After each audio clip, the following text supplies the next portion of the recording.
Selamat datang dan selamat bergabung di Podsolik, Podcast of Soil Knowledge and Science, Departemen Ilmu Tanah dan Sumber Daya Lahan, Fakultas Pertanian, IPB University. Halo Sailor, kenalin, saya Muhammad Gozi Maulana MSL 58 yang akan membantu podcast kali ini. Nah, di podcast kali ini, kita akan membahas topik yang tentunya sangat menarik banget nih buat anak ilmu tanah. Apalagi kalau bukan topik mengenai kebijakan ibu kota negara dalam perspektif ilmu tanah. Nah, bicara tentang ibu kota negara, tentunya kita bakal mendatangkan langsung narasumber yang tentunya sudah banyak pengalamannya mengenai perencanaan dan pengembangan wilayah. Siapa lagi kalau bukan Bapak Feli Brian Rosandi, ST MPWK. Selamat pagi ya, Pak Feli. Di sini masih pagi teman-teman. Ya, selamat pagi. Oke, gimana kabarnya Pak Feli? Alhamdulillah baik. Oke. Pak Feli, belakangan ini kesibukannya apa aja nih Pak Feli? Sekarang saya aktif mengajar ya di Departemen Ilmu Tanah dan Sumber Daya Lahan, ya di program studi manajemen sumber daya lahan ya, atau ya biasanya dikenal dengan program studi MSL gitu. Dan juga saat ini saya aktif di pusat studi IPB University, di Pusat Pengkajian Perencanaan dan Pengembangan Wilayah P4W, dan ya saya juga aktif beberapa organisasi ya, seperti Ikatan Ahli Perencanaan begitu. Oke, wow. Oke teman-teman, karena Pak Feli sudah datang dan juga sudah siap nih untuk membagikan ilmunya dan pandangannya terkait kebijakan pemindahan ibu kota negara, mungkin kita langsung bisa membicarakan tentang kebijakan ibu kota negara. Menurut undang-undang Pak Feli, undang-undang apa sih yang mengatur ataupun menjadi payung hukum dari kawasan IKN ini, Pak Feli? Good question ya untuk pemanasan atau permulaan ya. Sebelum kita bicara terkait dengan peraturan perundang-undangan, ada baiknya kita mengetahui terlebih dahulu ya, seperti apa sih Ibu Kota Nusantara ini atau biasa kita kenal sebagai IKN begitu. Nah, karena banyak sekali orang yang belum tahu ya, apalagi masyarakat awam yang belum paham bagaimana sih pengembangan atau ya dalam artian perencanaan dan pengembangan IKN itu ke depannya.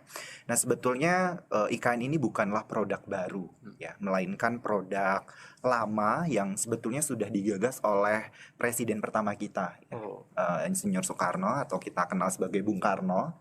Nah, pada saat itu Bung Karno sempat mencetuskan bahwa pemindahan ibu kota ke salah satu kota ya, mungkin kita kenal sebagai kota Palangkaraya, itu menjadi poin penting begitu pada era Insinyur Soekarno karena dianggap lebih merepresentasikan Indonesia, artinya Indonesia sentris gitu. Nah, kemudian wacana pemindahan ibu kota itu bergulir pada era Soeharto begitu.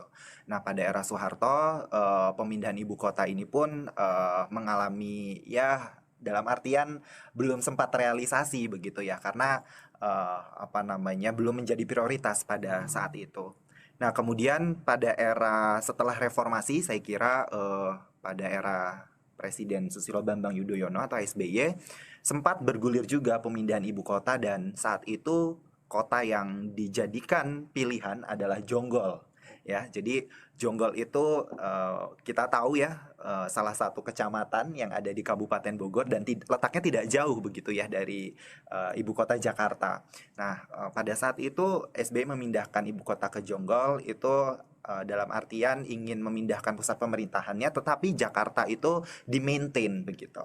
Nah, kemudian pada era pemerintahan saat ini ya, di bawah kepemimpinan Presiden Joko Widodo ya atau Jokowi, kita melihat bahwa keseriusan pemindahan ibu kota ini semakin terlihat ya, ada terang benderang di mana Presiden Joko Widodo ya dalam hal ini mencoba untuk membuatkan suatu kebijakan dalam bentuk peraturan perundang-undangan. Nanti saya akan jelaskan Undang-Undang Nomor 3 Tahun 2022 yang khusus membahas tentang ibu kota negara begitu. Nah, di dalam Undang-Undang Nomor 3 Tahun 2022 ini termaktub ya atau terjelaskan apa saja sih barang si IKN ini begitu. Nah, tetapi yang paling mendasar kenapa undang-undang itu lahir adalah bahwa hal yang kuat dijadikan landasan pemindahan ibu kota ke salah satu kota ya yang ada di Kalimantan Timur. Mungkin teman-teman tahu ya, kota apa? Penajam Pasar Utara. Penajam Pasar Utara dan kota Kutai Kartanegara begitu ya, di Provinsi Kalimantan Timur ya. Jadi letaknya tidak jauh dari kota Balikpapan ya. Nah, pemindahan ibu kota ke sana juga dengan motif yang sama saya kira. Artinya kita ingin mengejar pusat pertumbuhan baru ya, pusat pertumbuhan ekonomi baru. Kita tahu bahwa ibu kota kita yang saat ini yaitu DKI Jakarta itu mempunyai dua fungsi. Pertama, dia fungsi administrasi negara, dan yang kedua juga pusat bisnis. Nah, sehingga urgensi untuk memindahkan ibu kota dari Jakarta ke IKN ya, ke Kalimantan itu adalah ingin membawa perubahan dan mendorong pembangunan ekonomi yang jauh lebih merata. Karena kita tahu pembangunan kita saat ini tuh lebih mengarah pada Jawa sentris. Dan kemudian Jakarta itu menjadi private city. Jadi kota yang terus menerus membesar tetapi tidak mendorong kota-kota lain untuk berkembang begitu. Kalau kita lihat juga sebetulnya PDRB nasional itu lebih banyak dibentuk di Jakarta ketimbang di provinsi-provinsi lain, dan secara agregat Pulau Jawa itu lebih mendominasi pembangunannya ketimbang pulau-pulau besar lainnya ya, seperti Sumatera, Kalimantan, kemudian Sulawesi ya, Maluku hingga ke timur Indonesia. Nah, saya kira ini menjadi titik awal kenapa undang-undang itu lahir begitu. Ya, tadi semangatnya kalau kita lihat ya adalah ingin melahirkan pusat pertumbuhan ekonomi baru. Jadi bukan menggeser, tapi kita ingin mendorong lahirnya pusat pertumbuhan ekonomi baru supaya tadi ketimpangan yang terjadi selama ini tuh atau disparitas yang terjadi itu semakin kecil begitu. Dan kita tahu bahwa Jakarta dengan fungsinya tadi yang sangat berat ya sebagai administrasi negara dan juga pusat bisnis, ini salah satu bebannya sudah terdistribusi. Nah, sehingga nanti ke depannya Jakarta mungkin akan dijadikan kota bisnis begitu ya, berskala global begitu. Nah, oke, kita bicara tentang peraturan perundang-undangannya.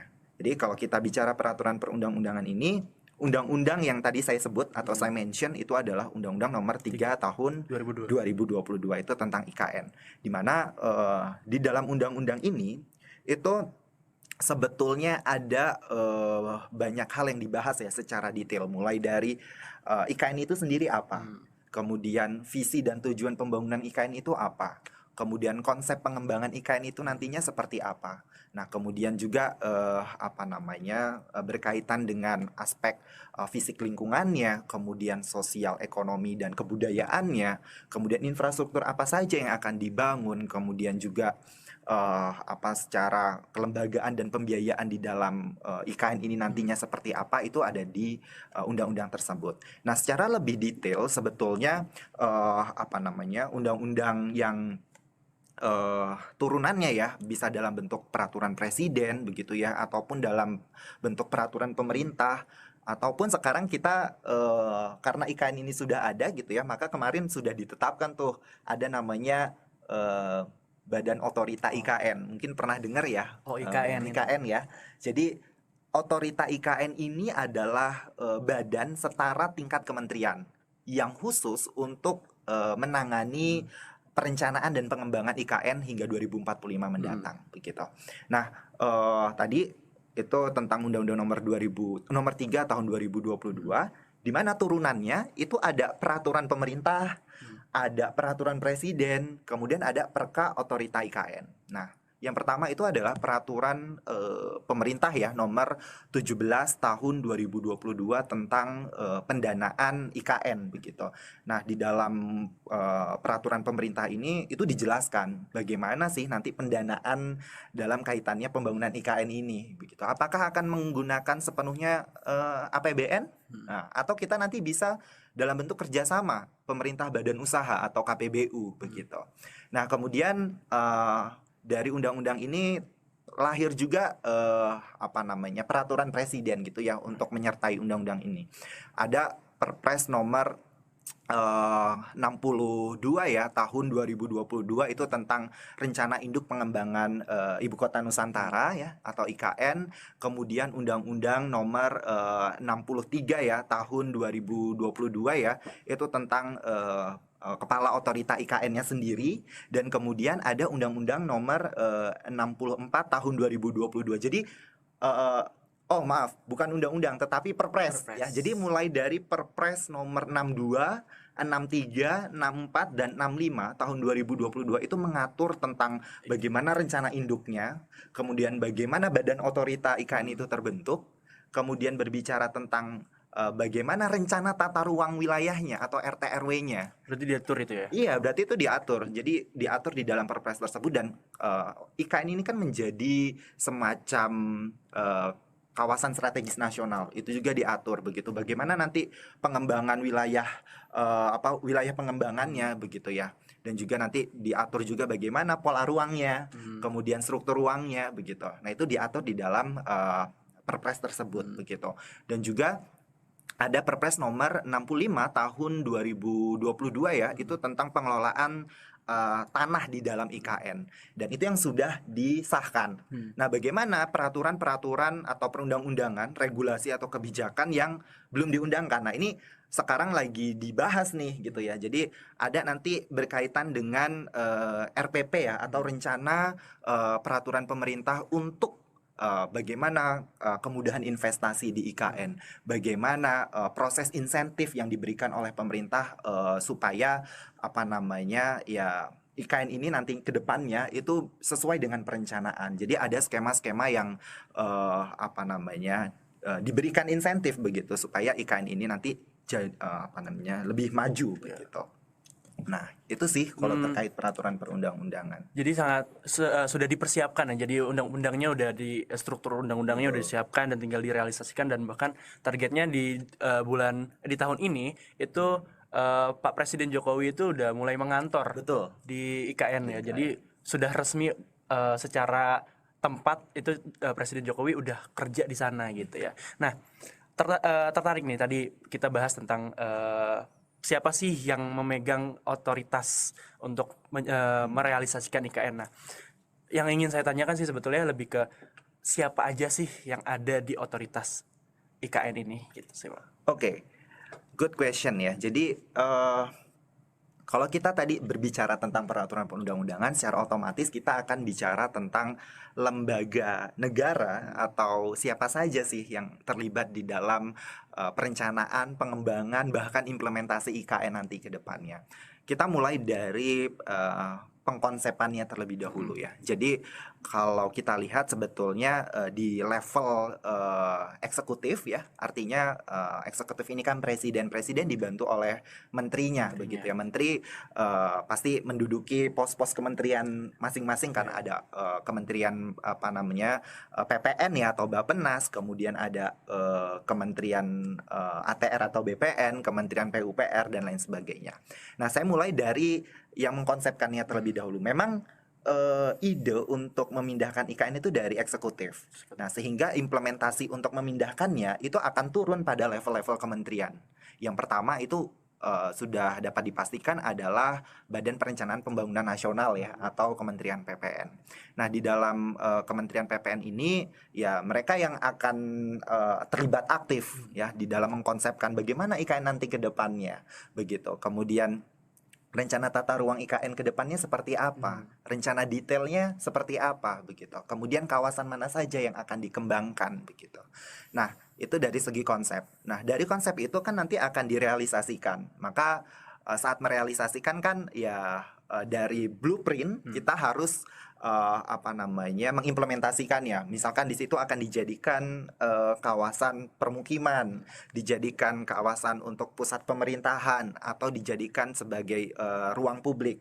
Maka yang paling relevan adalah ya Kementerian PUPR ya, pekerjaan umum dan penataan dan perumahan rakyat ya. Nah, sehingga Kementerian PUPR ini ya sangat besar juga andilnya ya di dalam mengimplementasikan tadi, karena ya yang mempunyai wewenang untuk membangun ya, mulai dari tadi fasilitas ya, kemudian pusat-pusat pemerintahan di sana menjadi gedung-gedung yang jadi begitu, itu adalah ranahnya Kementerian PUPR.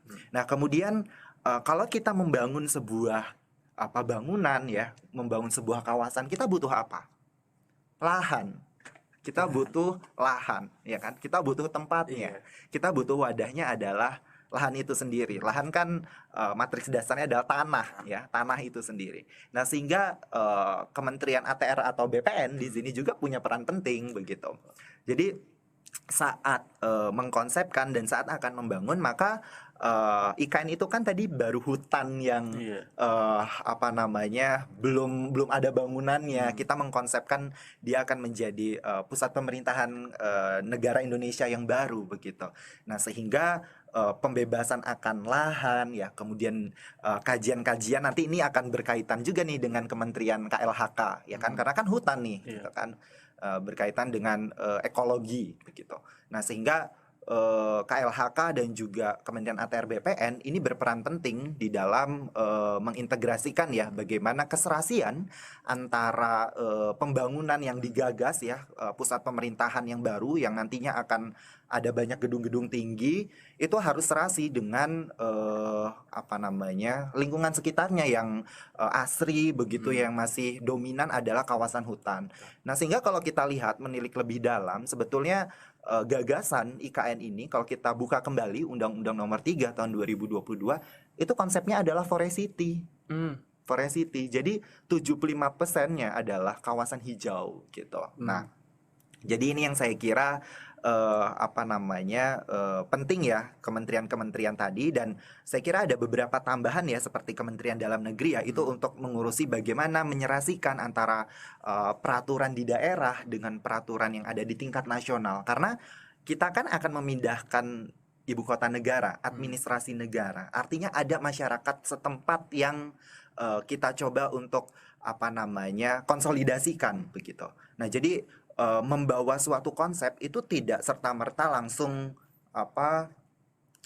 bisa diimplementasikan, karena kita butuh keberterimaan masyarakat setempat, kemudian bagaimana peraturan-peraturan atau regulasi di daerah tadi bisa serasi dengan di tingkat nasional. Jadi Kemendagri itu juga punya peran yang penting. Nah, kemudian adalah ya saya kira Kemenko Ekonomi dan PMK ya, itu juga untuk berkaitan dengan kapasitas manusianya begitu ya, menyiapkan SDM-nya ya, dan ya Kementerian Tenaga Kerja, kemudian Kementerian Sosial, dan saya kira Kementerian Investasi ya, atau Badan Penanaman Modal dan ya BKPM ya, itu punya peran yang saya kira sangat penting. Jadi kalau secara keseluruhan dengan dibangunnya IKN ini, sebetulnya seluruh kementerian itu punya perannya masing-masing begitu.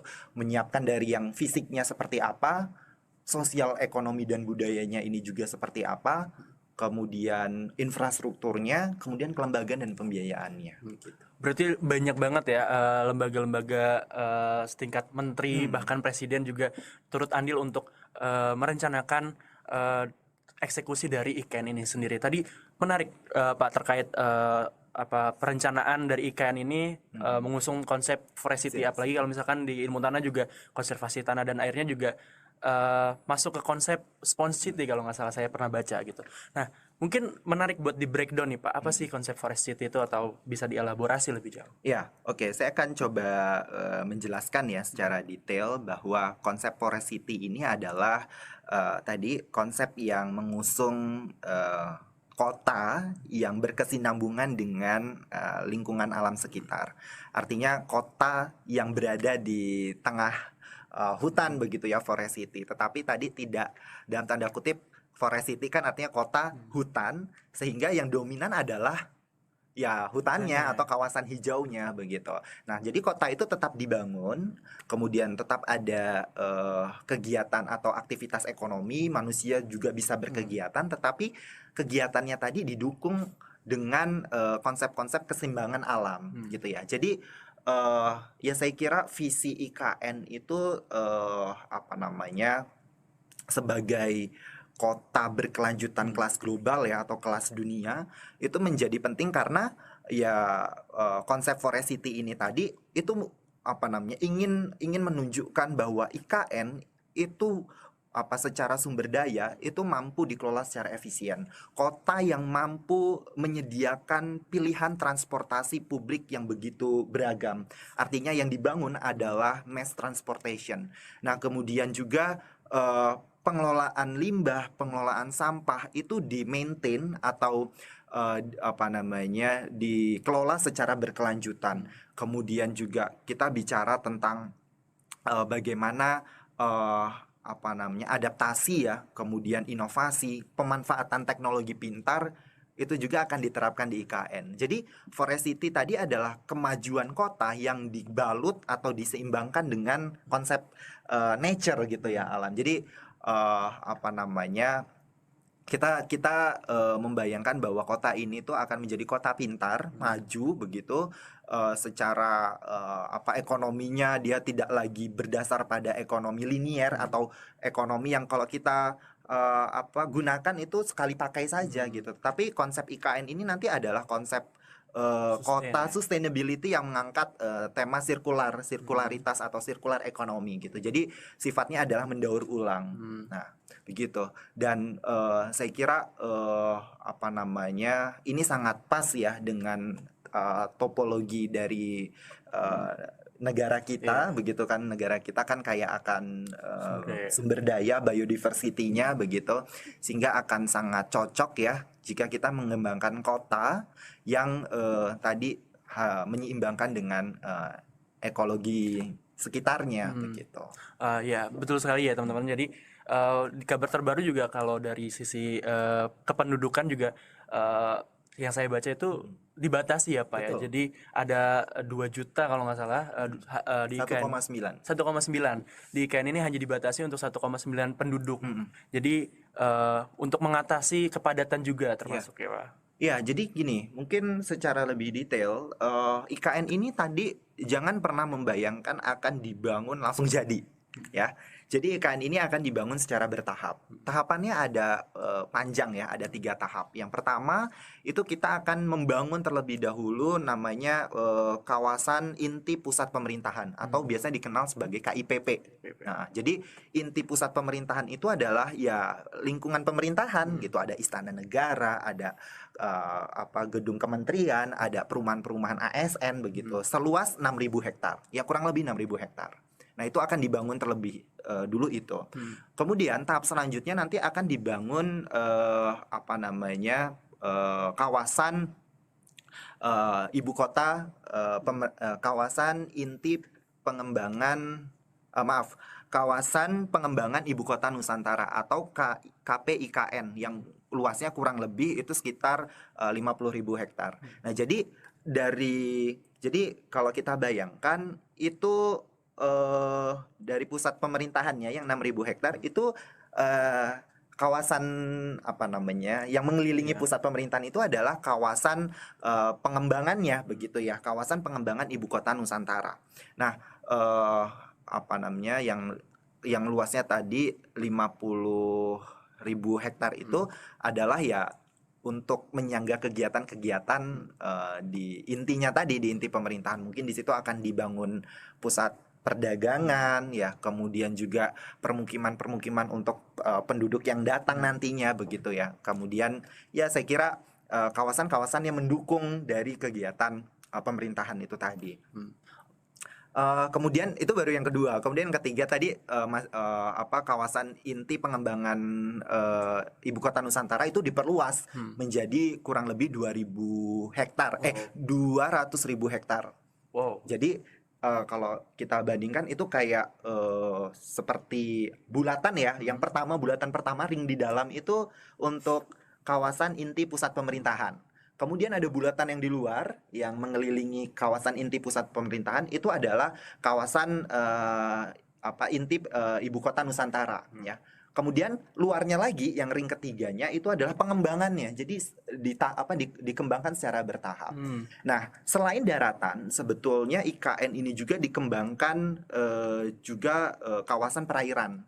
Perairan laut ya. Saya kira kurang lebih luasnya 68.000 hektar ya. Sehingga kalau kita total sebetulnya pengembangan kawasan IKN ini mencapai ya kurang lebih 250.000 hektaran begitu. Wow. Nah, menarik kan? Menarik banget sih. Apalagi kalau perencanaan pengembangan ini kita bisa akses dan bisa kita ketahui ada websitenya kalau nggak salah. Jadi untuk konsep-konsep dan lain sebagainya bisa kita baca. Dan kalau dari sekilas tadi pembicaraan kita, perencanaan dan pengembangan wilayah IKN ini futuristik ya. Jadi futuristik. memang mendukung konsep sustainability dan juga kota cerdas juga ya. Jadi sangat menarik untuk di pelajari lebih lanjut gitu ya. Nah, lebih menarik lagi Pak, terkait pengaruh. Pasti kan dari sebuah pembangunan ada dampak terkait ekologi, ekonomi, sosial, dan budaya gitu.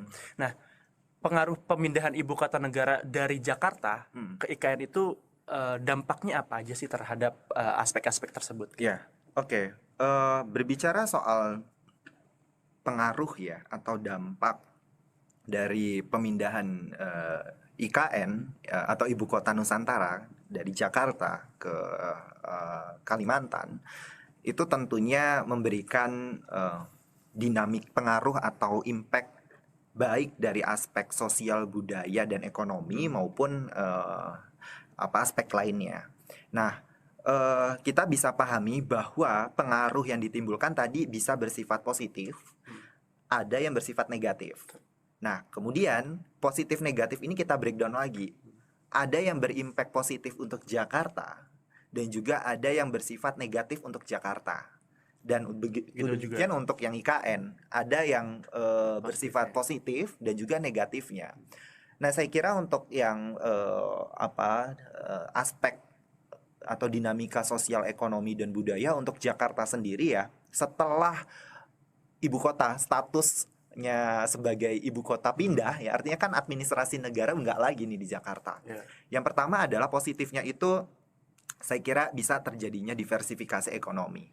Ya, yang kita tahu sekarang Jakarta itu kan menanggung beban sebagai administrasi dan juga pusat bisnis. Artinya bagaimana mengkompromis dua fungsi tersebut itu ke dalam tata ruang kotanya begitu ya. Nah, dengan berpindahnya pusat pemerintahan, artinya dia full kan sebagai pusat bisnis. Nah, sebagai pusat bisnis tadi, saya kira Jakarta akan mempunyai keleluasaan dalam hal pengembangan ekonomi, mentransformasi ekonominya menjadi kota ya yang bisa menunjukkan kualitasnya secara global. Ya, jadi yang tadinya mungkin ekonominya tergantung ya karena tadi ada masih sebagai pusat administrasi negara. Sekarang dia bisa bebas gitu menjalin kolaborasi dengan kota-kota lain, mengembangkan ekonomi yang sifatnya futuristik begitu ya. Kemudian ya tadi sebagai pusat bisnis berskala global nantinya saya kira Jakarta masih punya kesempatan untuk mendiversifikasikan ekonomi ke depannya. Kemudian yang kedua adalah peningkatan investasi yang awalnya tadi dibatasi ya, mungkin berkaitan juga dengan administrasi negara. Sekarang investasinya full, dia di bisnis begitu. Jadi kita bisa bayangkan mungkin kota Jakarta itu ke depannya bisa setara dengan Tokyo, bisa setara dengan Singapura, bisa setara dengan Washington DC, New York, bisa setara dengan New York begitu, dan London ya. Jadi sebagai pusat kota dunia yang bergerak di bidang finansial. Gitu. Jadi kita bisa bayangkan Jakarta itu tidak akan mati begitu, tetapi dia akan terus tumbuh sebagai pusat kota bisnis Indonesia, di mana pemerintahannya tadi udah pindah kan ya ke IKN. Jadi dia fokusnya di bisnis begitu. Kemudian yang ketiga adalah pengembangan infrastruktur dan transportasi. Jadi saya kira Jakarta masih punya banyak kesempatan ya untuk mengembangkan transportasi massalnya begitu ya. Sekarang sudah ada, apakah sudah baik? Sudah baik banget gitu ya. Tapi ke depannya itu pengaruh positifnya adalah karena tadi ekonominya semakin maju, otomatis infrastruktur yang disediakan pun akan semakin advance. Kita tahu sekarang ada LRT, ada MRT, ada KRL dan lain sebagainya, busway. Semua moda hampir sudah ada.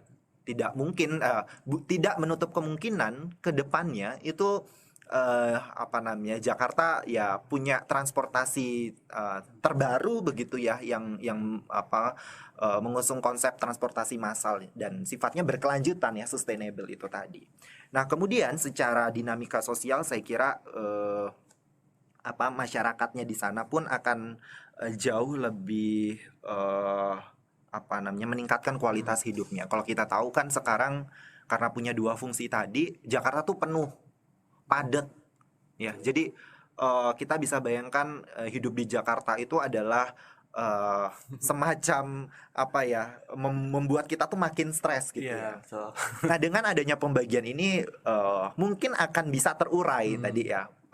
Adanya perbaikan dari segi permukiman penduduk begitu bisa ditata ulang, karena kan gedung-gedung kementerian kemudian ya administrasi negara kan akan kosong begitu kan, dan pemerintah daerah akan lebih leluasa untuk menata kembali fungsi kotanya ya, untuk mengusung tadi kota Jakarta sebagai kota global. Nah, itu ya dampak positifnya ya, dan saya kira tadi Jakarta juga punya dinamika multikultural yang saya kira mungkin berkembang ya, karena tadi pusat bisnis dan finansial, otomatis orang-orang yang akan datang ke Jakarta itu adalah orang-orang yang skillnya tuh juara gitu ya, artinya orang-orang yang unggul begitu. Nah, kita bisa bayangkan dampak positif untuk Jakarta tadi adalah ya Jakarta menjadi pusatnya tadi ya teknologi di Indonesia, kemudian pusatnya bisnisnya di Indonesia, dan juga orang-orang yang mungkin antar perusahaan itu tenaga kerjanya itu punya skill yang berlimpah begitu, sehingga kita melihat Jakarta tadi multikultural, multibudaya, dan juga orang-orang di sana pun akan semakin beraneka ragam. Nah, kemudian kalau dampak positifnya ya untuk IKN ya, saya kira mulai dari investasi infrastruktur ya. Ya kita tahu di Kalimantan itu ya kan lahan kosong begitu yang kita bangun, dan tadi kita lihat bahwa Kalimantan itu kan luar Jawa, dan pembangunannya pun nggak semasif di Jawa begitu. Dengan pemindahan ibu kota baru, kita melahirkan pusat ekonomi baru. Ya, kita bukan menggeser dari Jakarta ke IKN, tapi kita mendorong pusat pertumbuhan baru. Jakarta tadi saya selalu mention itu bukan dimatikan, dalam tanda kutip bukan dimatikan, dia akan berdiri sendiri. Tapi kita mencoba untuk bagaimana mendorong pusat pertumbuhan baru di luar Jawa, sehingga kedepannya nanti Balikpapan akan tumbuh, Makassar akan tumbuh, Banjarmasin akan tumbuh, kemudian Samarinda akan tumbuh. Jadi kita bisa bayangkan ke depannya adalah wilayah-wilayah tengah dan wilayah-wilayah timur Indonesia itu akan punya chance atau kesempatan yang sama untuk berkembang begitu ya. Nah, itu yang saya kira dari aspek ini ya, pertumbuhan ya dari ekonomi begitu. Kemudian pengembangan ekonomi lainnya saya kira dari segi pengembangan klaster ekonomi yang semakin diverse gitu ya. Jadi IKN tadi akan melahirkan kawasan-kawasan ekonomi baru, mungkin kawasan industri, kemudian kawasan pendidikan, kemudian nanti akan ada klaster ekonomi yang sifatnya lokalitas ya, UMKM seperti itu, semacam etalasenya begitu. Nah, sehingga kita bisa maknai dampak positif pembangunan IKN ini akan terasa begitu ya untuk masyarakat sekitar, terlebih dari segi infrastruktur juga yang tadinya tidak aksesibel, nggak ada jalan, dengan dibangunnya IKN jadi lebih aksesibel, orang mudah untuk terkoneksi ya, atau konektivitasnya semakin tinggi. Kemudian dengan adanya IKN orang-orang akan dipersiapkan, masyarakat sekitar juga akan mempersiapkan dirinya untuk bisa ikut terlibat di dalam proses pembangunan IKN ini, sehingga pendidikan, kesehatan itu akan menjadi prioritas utama untuk masyarakat di sekitar IKN. Nah, sehingga ya tadi ya memang dampak positifnya itu kita bayangkan akan begitu besar begitu untuk IKN. Nah, selain itu saya kira dengan adanya IKN juga memiliki dampak negatif ya. Saya tadi kan positif Jakarta dan juga untuk IKN. Tapi ada juga dampak negatifnya ya untuk Jakarta dan IKN. Ya, untuk IKN terlebih dahulu ya. Untuk IKN terlebih dahulu, sebetulnya kalau kita lihat pembangunan IKN ini kan apa namanya?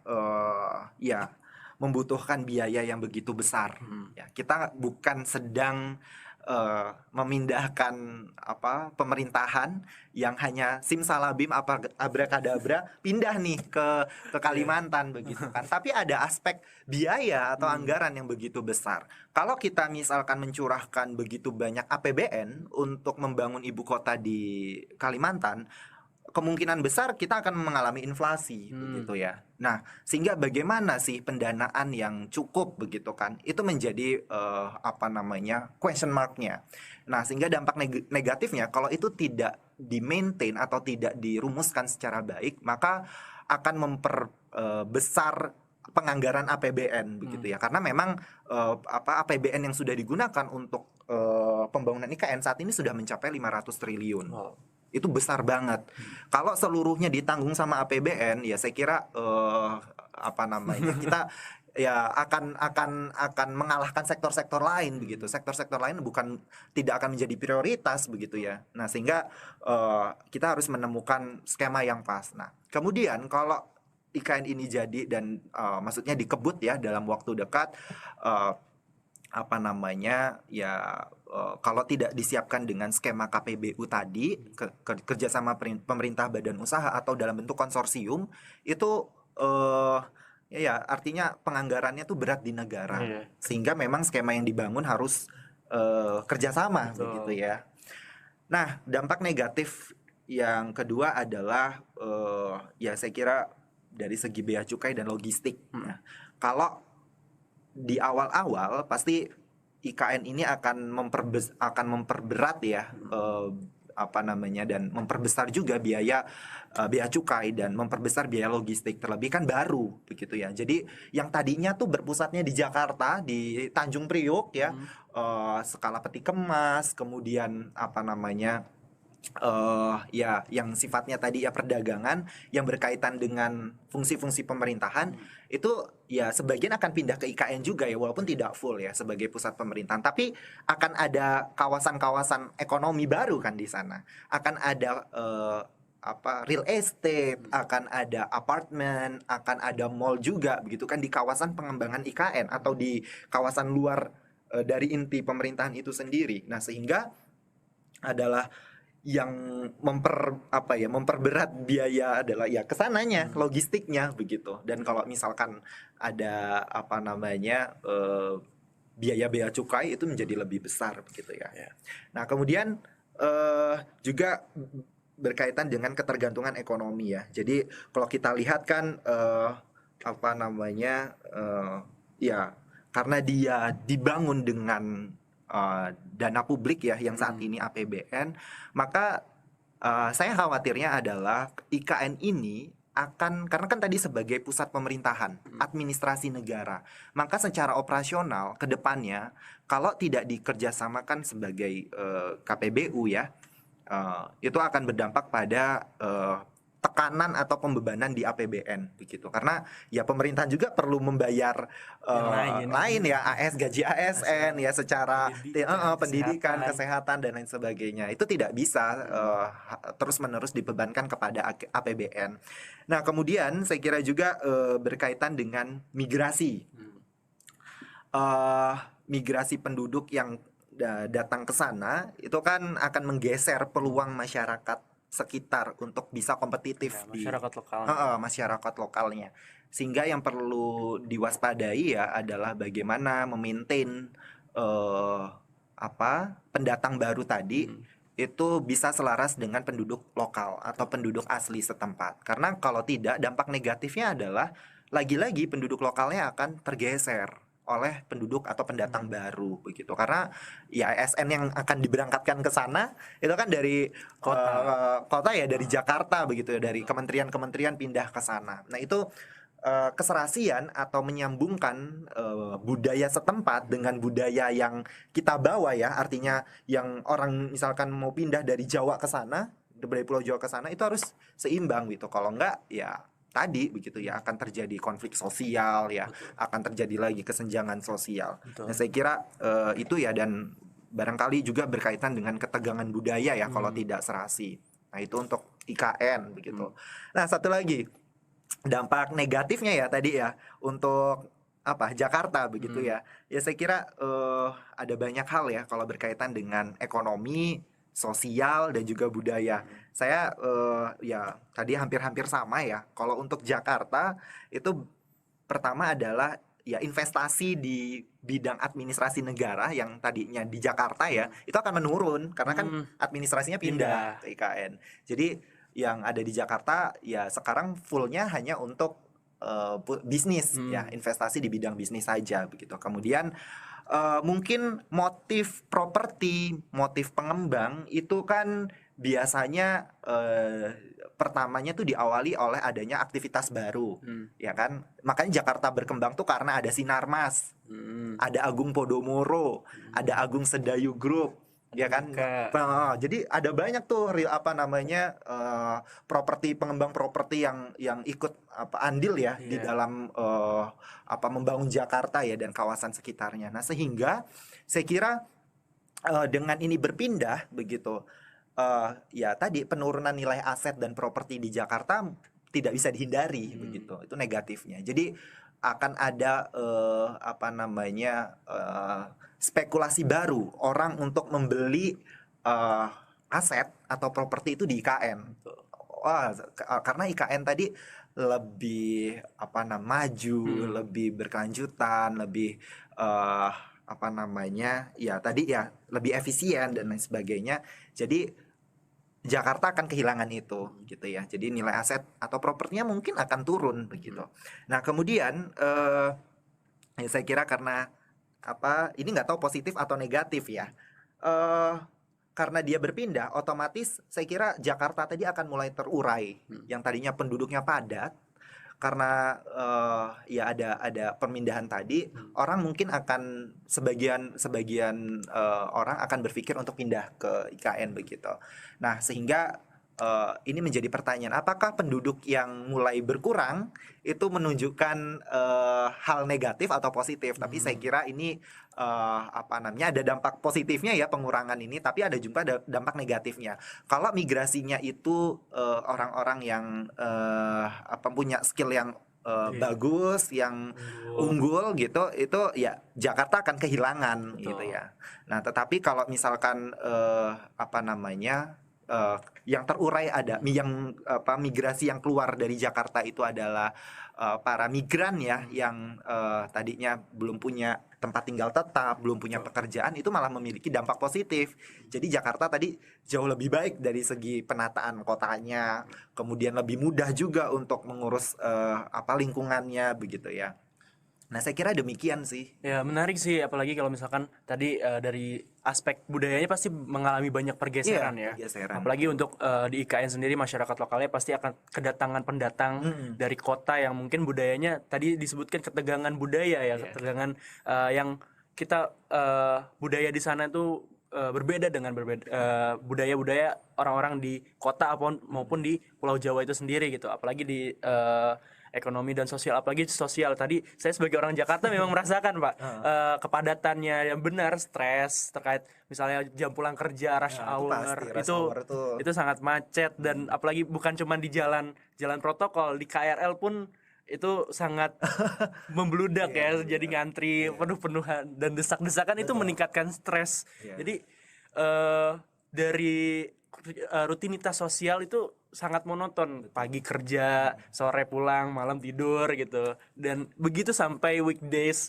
dan weekend juga mungkin ya dihabiskan untuk jalan-jalan gitu ya, untuk orang-orang di Jakarta itu sendiri gitu. Dan menarik, kita udah ngomongin ekonomi, sosial dan budaya, mungkin kita berbicara tentang lingkungan Pak, dari aspek ekologis, dan juga mungkin kita berbicara dengan Sustainability Development Goals gitu, SDGs.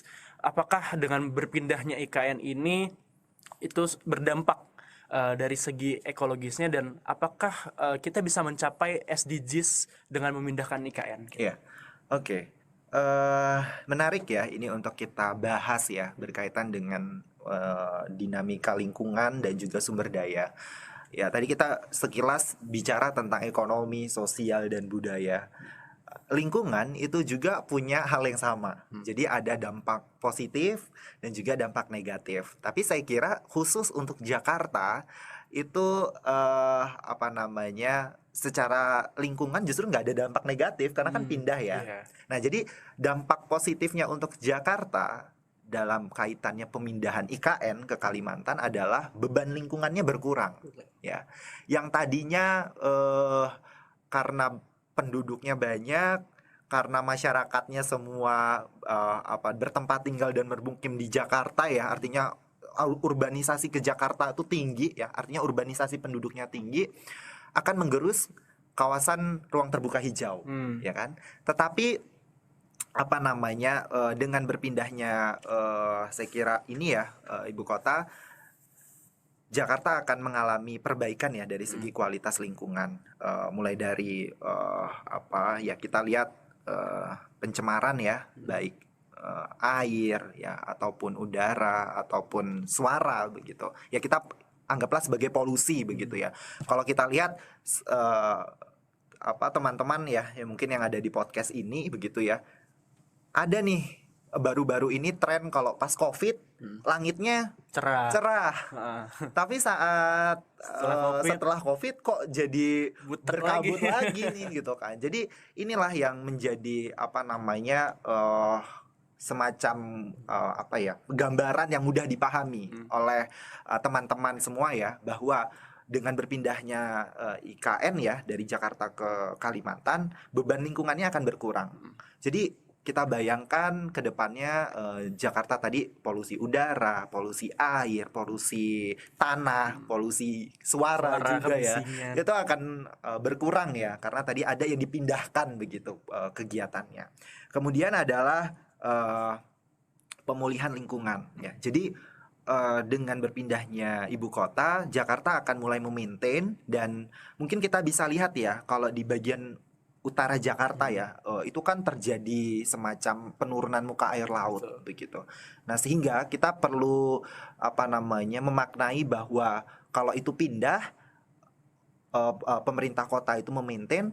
Nah, ada pemulihan lingkungan nih dalam bentuk apa? Ya tadi apa namanya, penanaman hutan mangrove gitu ya. Kemudian pengelolaan kawasan pesisirnya diperbaiki begitu ya. Dan yang saya kira adalah mengembalikan kembali lahan-lahan basah ya yang ada di Jakarta itu, yang telah terdegradasi itu untuk kembali lagi begitu ya. Sehingga kalau kita lihat daya dukung dan daya tampung lingkungan di Jakarta tadi yang sudah ya saya kira memprihatinkan ya, atau sudah sangat rendah, itu bisa alleviate gitu ya, mulai apa namanya diperbaiki ya, mulai mengalami peremajaan kembali. Nah, kemudian saya kira hal yang kekinian atau yang terbaru adalah pengurangan emisi gas rumah kaca. Itu menjadi salah satu poin penting juga di dalam pencapaian SDGs begitu ya. Jadi dampak positifnya untuk Jakarta dengan berpindahnya IKN dari aspek lingkungan dan sumber daya tadi adalah lebih banyak bisa mengurangi emisi gas rumah kaca. Yang tadinya orang banyak berkendara pakai mobil, orang ya berlalu lalang ya. Orang kan nggak bekerja hanya di swasta saja, tetapi juga banyak loh orang yang bekerja di sektor-sektor pemerintahan begitu, yang rumahnya mungkin ada di Bekasi, yang rumahnya mungkin ada di Bogor, di Depok, di Tangerang. Itu kalau kita apa namanya lihat jumlahnya sangat signifikan, dan kita ambil asumsi saja mereka mengendarai kendaraan pribadi, setengahnya saja itu kalau bisa berkurang, wah itu sudah sangat signifikan begitu ya untuk Jakarta, dampak positifnya di lingkungan begitu. Nah, kalau untuk IKN begitu ya, saya kira banyak juga ya dampak positifnya ya, walaupun ya masyarakat sekarang itu melihatnya ini nanti akan menebang habis hutan yang ada di Kalimantan begitu, akan terjadi apa namanya penembangan hutan secara besar-besaran, Kalimantan Deforestasi. deforestasi, paru-paru dunia akan terancam begitu ya.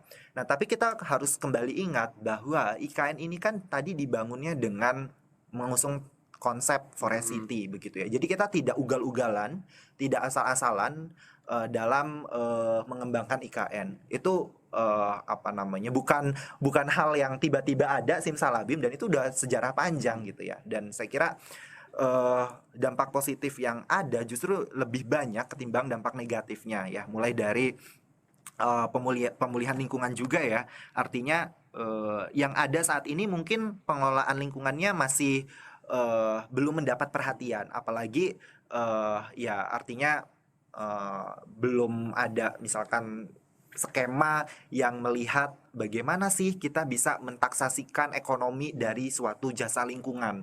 Dengan adanya IKN di Kalimantan, kita bisa membuat semacam jasa ekonomi untuk lingkungan ya. Jadi ecological tax apa namanya? Ya, pajak untuk lingkungan. Jadi kalau kita berbuat sesuatu dan itu berdampak pada lingkungan, kita harus membayar gitu loh dampak yang kita timbulkan. Yang selama ini terjadi adalah ya kita berkegiatan nih gitu ya, berdampak sama lingkungan, tapi kita bayar apa ke lingkungan?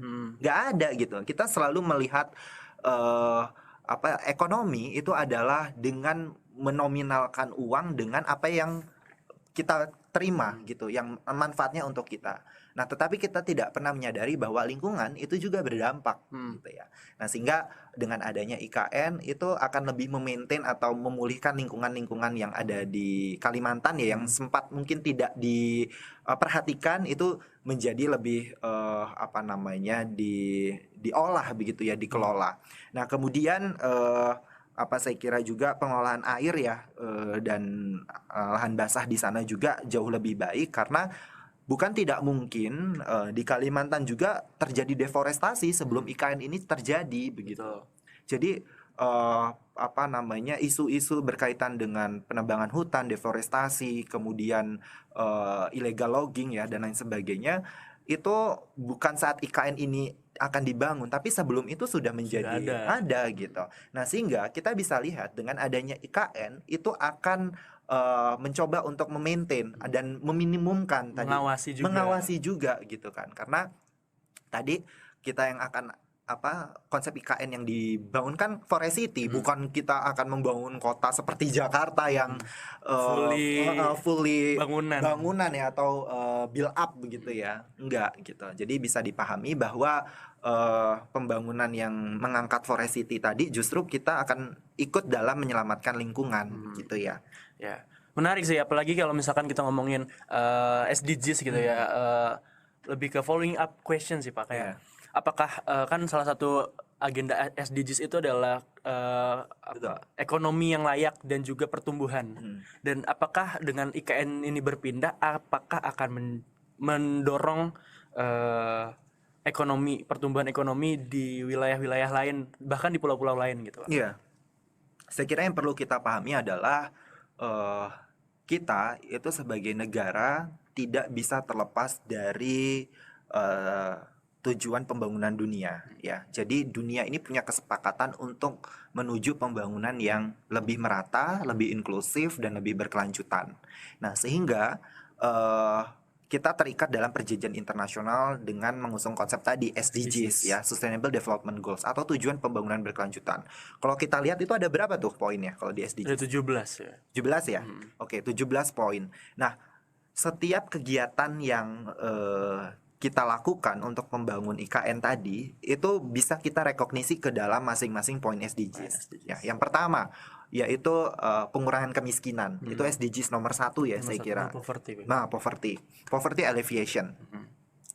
dengan adanya IKN ini bisa mengurangi tingkat ketimpangan. Kalau ketimpangan itu turun, kemudian IKN itu berkembang, ada kesempatan atau peluang kerja yang baru di kawasan tersebut ya, orang bisa menyesuaikan, kemudian peluang apa namanya sektor-sektor baru itu semakin banyak, otomatis akan apa namanya akan ikut juga kan orang-orang di apa namanya sekitar kawasan IKN itu untuk bisa bekerja di sekitar kawasan IKN. Otomatis kalau orang itu bekerja akan menghasilkan uang.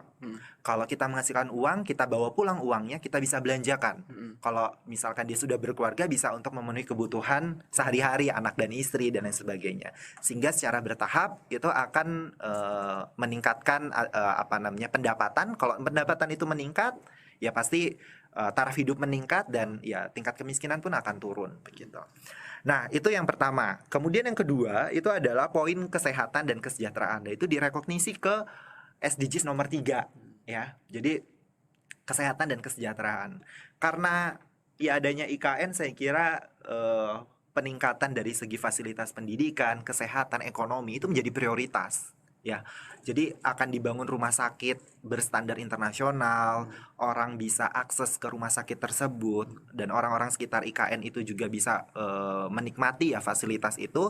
Saya kira apa namanya bisa mengurangi ya tingkat ketimpangan yang terjadi. Mungkin sebelum ada IKN orang di daerah tersebut itu butuh waktu berjam-jam untuk menuju pusat kotanya untuk bisa mendapatkan akses pendidikan, akses ke pasar, bahkan akses ke kesehatan ya atau rumah sakit gitu. Nah, kemudian juga SDGs nomor 5 yaitu pemberdayaan perempuan dan kesetaraan gender. Nah, karena tadi konsepnya adalah kota global, kota berkelanjutan global ya berskala internasional dan global, kemudian sebagai epicentrum atau pusat pengembangan ekonomi dan sebagai etalase kebinekaan Indonesia, maka IKN ini akan menjadi promotor atau leading untuk memberdayakan perempuan terlebih dahulu begitu. Jadi pemberdayaan terhadap perempuan itu menjadi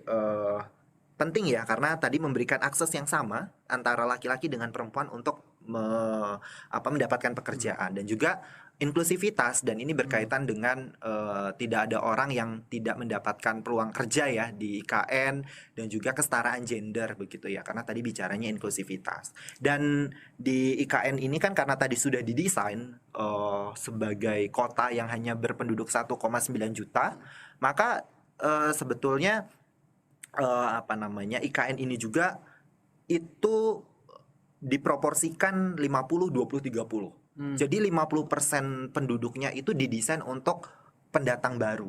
Nah, jadi kita bayangkan kalau dari 1,9 50%-nya itu dari pendatang baru kan sekitar 950 ribu jiwa ya. Itu didesain untuk orang yang baru begitu. Kemudian 20%-nya itu untuk tenaga kerja. Jadi nanti akan ada proporsi untuk tenaga kerja yang yang bertempat tinggal di IKN dan sisanya 30% adalah ya saya kira ini ya yang sekarang akan dipindahkan ya atau orang-orang yang berprofesi sebagai ASN yang akan pindah ke sana begitu. Nah, kemudian ya 30% itu juga berkaitan dengan penduduk asli masyarakat sekitar yang masuk ke dalam delineasi IKN. Nah, saya kira ada banyak juga ya pengurangan ketimpangan SDG 10 itu bisa direkognisi dari adanya IKN, kemudian kehidupan di darat ya dan di air ya itu sesuai dengan SDGs 15 karena kita tadi pengelolaan kawasan daratan dan perairan itu kan diseimbangkan ya makanya tadi ada rencana tata ruangnya kemudian bagaimana rencana tata ruang untuk wilayah perairannya dan juga SDGs nomor 17 terkait kemitraan dan mencapai tujuan yang kolaboratif begitu. Jadi memang IKN tadi ini memang didesain sebagai kota yang multikultural, kemudian budaya ya multikultural atau multi budaya itu menjadi kota yang kolaboratif. Jadi untuk pembangunan IKN ini memang menerapkan konsep SDGs atau menjunjung tinggi agenda SDGs ini sendiri ya Pak ya. Nah, dari banyaknya perencanaan, dari kompleksitas IKN ini pasti menimbulkan pro dan kontra. Betul. Ya, apalagi misalnya banyak aktivis-aktivis lingkungan yang bersuara terkait AMDAL misalnya di IKN, terus juga aktivis-aktivis sosial misalnya terkait sosial, aspek sosial yang ada di IKN itu sendiri. Kayak apalagi kan misalnya ini menggeser budaya, pasti terjadi pergeseran karena datangnya orang baru dan orang-orang lokal itu pasti kompetitif lah sama orang-orang baru itu ya.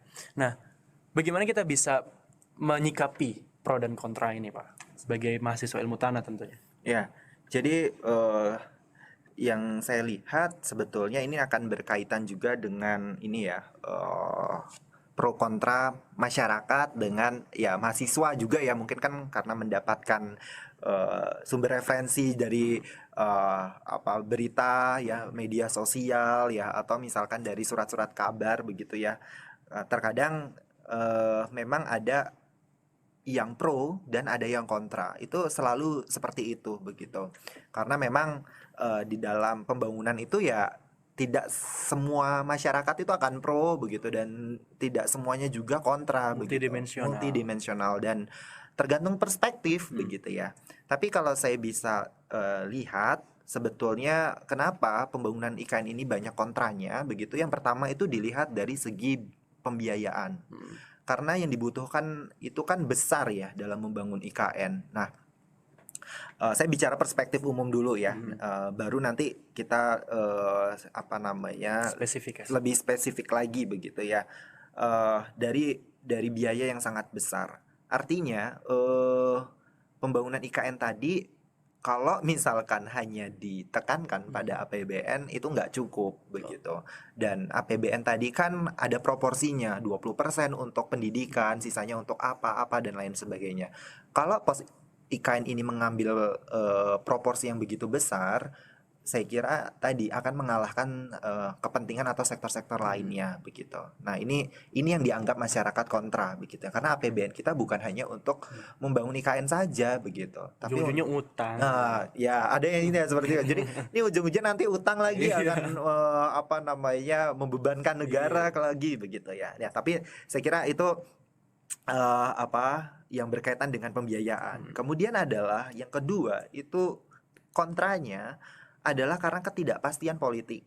Ya, mau tidak mau sebetulnya kita itu ya saya kira mahasiswa itu harus melek ya dengan politik begitu. Memang kita tidak diperbolehkan untuk mendukung ya salah satu pihak begitu ya. Tetapi literasi politik ya, pendidikan politik dan kesadaran akan politik di tingkat mahasiswa itu penting begitu, untuk kita bisa membedakan begitu ya, mana yang memberikan manfaat banyak begitu dan memang untuk kepentingan banyak, dan mana yang tidak sesuai gitu ya, atau untuk kepentingan golongan tertentu saja begitu. Nah, sehingga ketidakpastian politik ini itu akan cenderung membuat IKN ini di awang-awang gitu. Jadi kalau misal kita lihat sekarang ya, pemerintahan sekarang mengusung tema IKN akan jadi segera diimplementasikan, dari segi undang-undang juga sudah oke, konsep oke, implementasi oke. Tiba-tiba pemerintahan berikutnya tidak sama, tidak satu visi, tidak satu misi. Apakah akan mangkrak? Kan gitu. Jadi kita bisa memahami bahwa ketidakpastian politik tadi itu sangat kental begitu ya untuk menggagalkan IKN begitu. Nah, kemudian yang ketiga adalah kontranya itu karena konflik sosial. Banyak orang berpendapat bahwa masyarakat sekitar itu belum cukup siap untuk menerima konsep IKN yang tadi ya, yang futuristik tadi begitu. Nah, ini ya kita bisa pahami ya kenapa orang berkata demikian, karena ya tadi meningkatkan literasi masyarakat itu ya juga harus perlahan gitu, mengengage masyarakat atau mengengage sosial itu tidak sekali jadi Betul. begitu ya. Tapi perlu adanya pemahaman, kita perlu memahami apa yang dibutuhkan. Kemudian kita perlu memahami apa sih yang sebetulnya terjadi di sana gitu. Dampak apa yang sangat signifikan dirasakan. Nah, orang-orang menganggap kontra tadi ya syarat akan potensi konflik karena tadi nantinya ada orang pendatang baru yang ke sana hadir itu akan menggeser masyarakat aslinya begitu ya dan akan lebih menuju pada modernisasi begitu. Nah, itu kontranya seperti itu. Kemudian kontranya ada dampak lingkungan. Orang kan selalu bilang, "Wah, Kalimantan tuh banyak hutannya sebagai paru-paru dunia. Kalau nanti jadi IKN, wah ini banyak yang akan ditebang nih, nggak hijau lagi. Kita akan mengalami pemanasan global dan lain sebagainya." Nah, ini yang menjadi kontra. Kemudian tadi ada yang bilang bahwa nanti kalau ada IKN itu ya budaya-budaya setempat akan tergerus juga gitu ya dengan budaya-budaya modernitas. Dan kontranya tadi adalah kalau tidak di-maintain ini akan menjadikan Jakarta kedua gitu. Jadi kota gagal yang kedua. Nah, ini saya kira apa namanya ya yang ada ya berkaitan juga mahasiswa mungkin kontranya ya kalau saya lihat sih beberapa ini sebagai kepentingan politik begitu ya. Jadi apa hanya menguntungkan segelintir orang begitu. Nah, tetapi kita perlu lihat sebetulnya ada juga loh yang pro ya, yang melihat pembangunan IKN ini sebagai sesuatu yang positif atau sebagai sesuatu yang menunjukkan identitas bangsa ke depannya. Apa sebagai entitas yang ini menjadi project untuk anak-anak seperti kalian ya yang saat ini apa di usia produktif itu untuk bersinergi ikut membangun IKN gitu. Jadi yang pro ini adalah melihat IKN sebagai kerja bersama, kerja kolaboratif dan setiap orang bisa punya kesempatan yang sama untuk bekerja di IKN begitu. Dan saya kira dampak secara ini ya apa ya kalau yang dari pro ya dengan dibangunnya IKN ini ekonominya akan tumbuh begitu ya. Jadi Kalimantan tadi tidak dipandang sebagai kota yang hanya hutan doang gitu loh. Jadi orang kalau tahu Kalimantan apa? Wah, hutan gitu kan. Enggak Gambut. gitu, gambut begitu ya. Kayak misalkan ada beberapa saya pernah dengar itu apa ya IKN itu hanya misalkan membangun kota di pedalaman begitu. Nah, saya kira stigma-stigma seperti itu harus kita hilangkan begitu bahwa setiap orang, setiap wilayah, setiap warga negara di negara kita itu punya kesempatan yang sama begitu ya. Jadi orang yang pro tadi adalah kalau Jawa bisa, ya pulau-pulau lain juga harus bisa begitu ya. Jangan Jawa sentris aja begitu. Kemudian saya kira pengembangan infrastruktur itu juga menjadi poin penting ya karena saya pernah melihat atau ini ya membaca ya kemarin terkait citra terbaru kawasan IKN yang tadinya hutan yang dari NASA itu iya yang dari NASA itu kemudian berkembang begitu ya. Nah memang kalau kita lihat secara sekilas wah ini jadi yang terbangun jadi banyak nih hutannya bahkan dikorbankan. Nah balik lagi kalau tadi pembangunan itu di-maintain, dikelola dan diserasikan dengan fungsi ekologis ya saya kira dampak negatifnya bisa diminimumkan begitu ya. Dan saya kira banyaklah orang yang pro dengan pemindahan ibu kota terlebih melihat Jakarta tadi sudah begitu sesak ya, begitu banyak beban yang ditanggung Jakarta dan semangatnya tadi adalah kita ingin ya baru-baru ini presiden kan berpidato bahwa kita ingin membangun pusat peradaban baru yang bukan basisnya pada kolonial gitu ya, tetapi cita-cita masa depan bangsa yang kita bangun dengan bahan dari negeri kita sendiri, kita bangun dengan semangat kita sendiri gitu. Jadi sebetulnya orang yang pro ini adalah orang yang melihat harapan di masa mendatang bahwa kita bisa kok menjadi negara maju begitu ya dan kita punya apa etalase pembangunan yang sifatnya tadi kebinekaan, kemudian pusat ekonomi, kemudian juga yang ketiga tadi kita punya apa sebuah kota yang peradabannya itu berkelanjutan dan itu berkelas dunia begitu. Oh ya.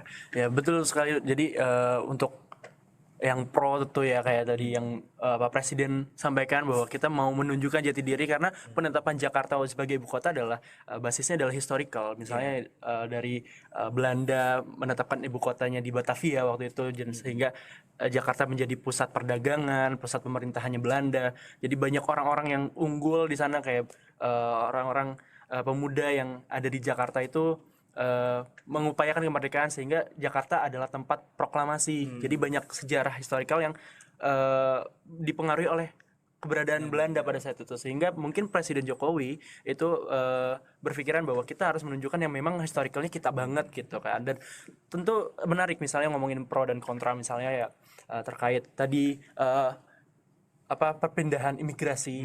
Migrasi itu kan juga mungkin dari teman-teman yang pro atau masyarakat yang pro itu, dan tentu yang kontra, misalnya yang kontra terkait migrasi ini kan pernah terjadi, pernah dilaksanakan pada era sebelum-sebelumnya. Jadi ada meninggalkan jejak yang konflik sosial yang tinggi ya. Jadi itu mungkin yang jadi pertimbangan yang kontra terkait migrasi ke IKN ini sendiri gitu. Takutnya di sana terjadi ketegangan sosial lagi gitu.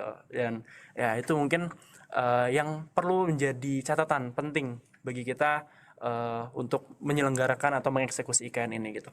Dan tentu menarik semisal kita berbicara sebagai orang ilmu tanah, khususnya misalnya di divisi perencanaan dan pengembangan wilayah gitu.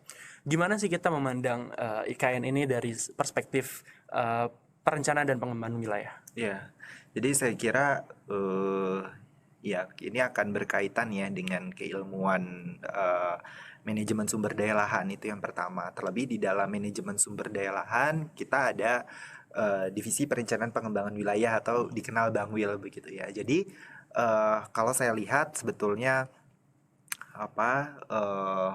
sumbangsih ya yang bisa diberikan, peran dan sumbangsih yang bisa diberikan mahasiswa ya berkaitan dengan pembangunan IKN ya, kaitannya dengan ya keilmuan kalian, kemudian Bangwil itu kan kalau kita lihat secara umum apa nih gitu ya, nggak berkaitan gitu loh.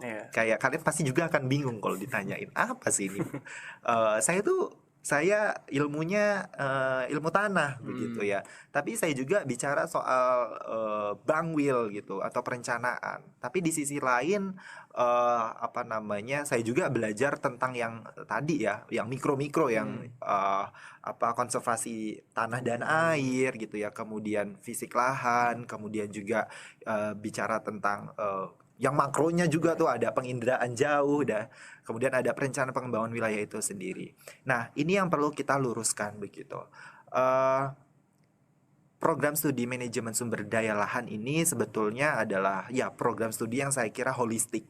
Ya, jadi saya angkat dulu deh dari kelebihan kalian nih, kelebihan mahasiswa MSL ya dibandingkan mahasiswa di program studi lain. Kalian itu adalah mahasiswa yang belajar multidisipliner.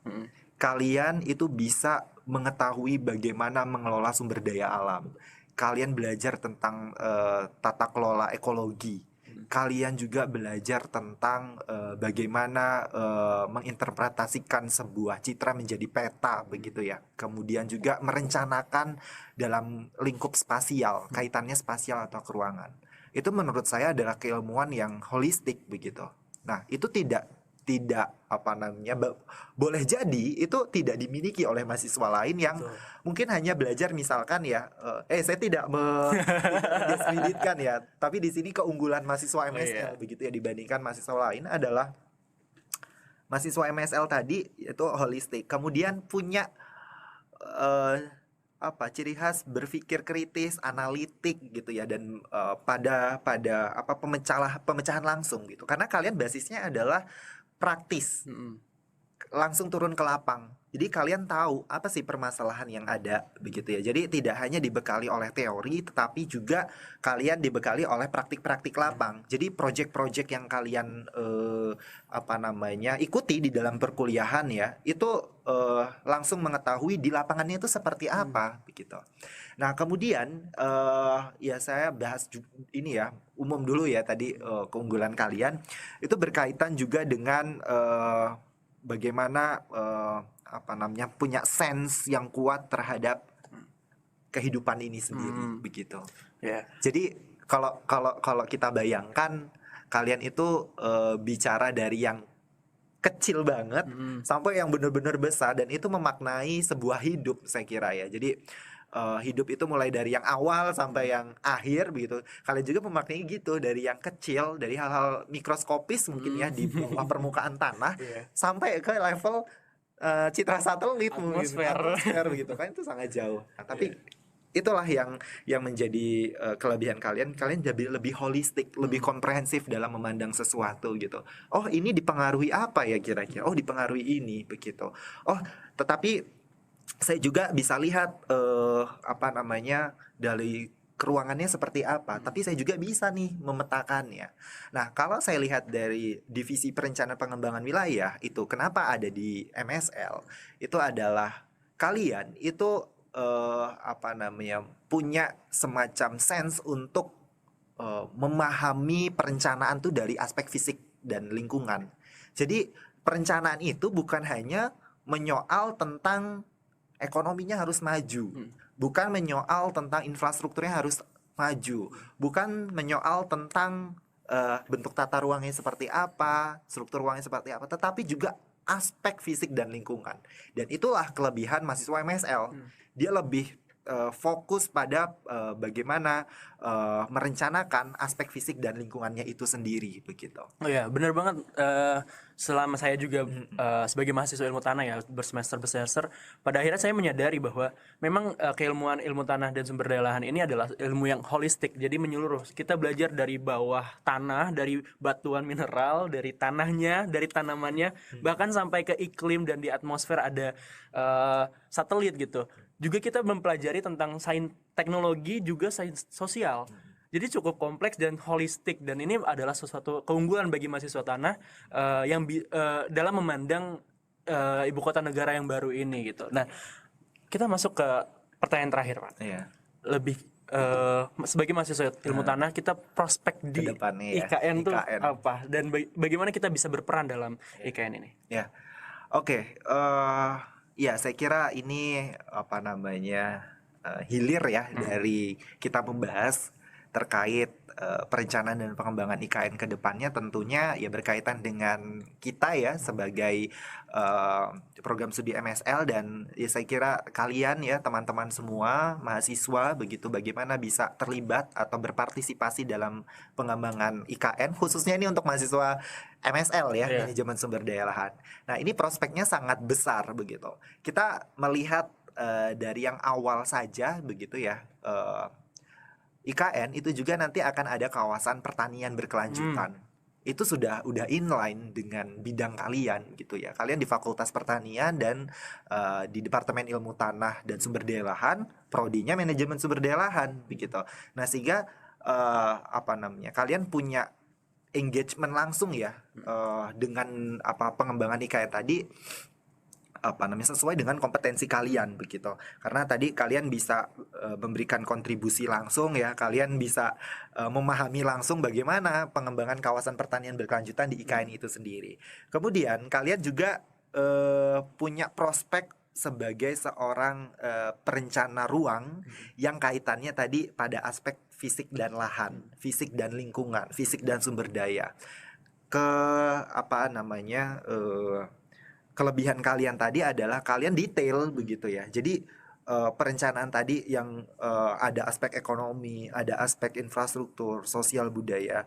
Kalian fokus pada aspek lahannya. Bagaimana melihat lahan tadi diukur secara evaluasi ya, ada namanya evaluasi lahan ya, daya tampungnya, kemudian daya dukungnya, kemudian ada kemampuan lahannya, kesesuaian lahannya, sesuai nggak gitu kan? Karena kan IKN baru nih ke sana kan. Jadi kalian lulus itu sebetulnya praktik lapangnya sudah ada nih wadahnya gitu ya. Jadi kalian bisa inline ke sana begitu.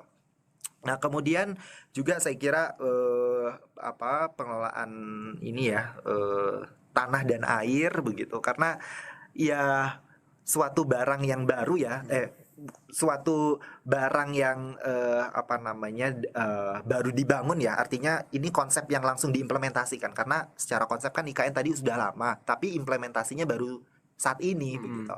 Nah sehingga ini adalah objek langsung kalian setelah lulus itu, ini loh ada case-nya. Nah kalian bisa ikut terlibat tuh di situ. Jadi saya kira prospek kalian ya mahasiswa MSL ke depannya untuk ikut terlibat di dalam IKN terbuka lebar, karena ya ini adalah mainan kalian sebetulnya. Apa yang dipelajari di perkuliahan, apa yang diberikan oleh dosen-dosen itu adalah miniatur ya yang coba kita berikan, dan ya di lapangannya itu nanti akan seperti itu.